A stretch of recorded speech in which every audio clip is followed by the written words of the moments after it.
नमस्कार नवी मुंबईकरांनो. सध्या अमेरिका, इस्रायल, इराण युद्धामुळे गॅस टंचाईच्या बातम्या सुरू झालेल्या आहेत आणि याच परिस्थितीचा फायदा हे सायबर गुन्हेगार घेत आहेत. नवी मुंबईमध्ये अशी एक घटना घडलेली आहे की एका महिलेला व्हॉट्सअपवर मेसेज आला की तुमचं गॅस बिल हे अपडेट झालेलं नाही, तुमचं गॅस कनेक्शन हे बंद होणार आहे.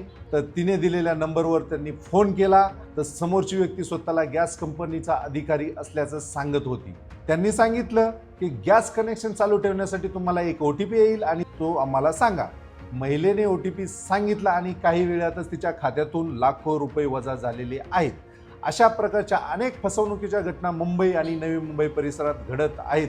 म्हणून लक्षात ठेवा की गॅस कंपनी कधीही OTP मागत नाही. व्हॉट्सअपवर आलेले लिंक किंवा APK फाईल हे डाउनलोड करू नका. गॅस बिल फक्त हे अधिकृत ॲप आणि वेबसाईटवरूनच भरा. अशा संशयास्पद कॉल आणि मेसेज आल्यास ताबडतोब संपर्क करा.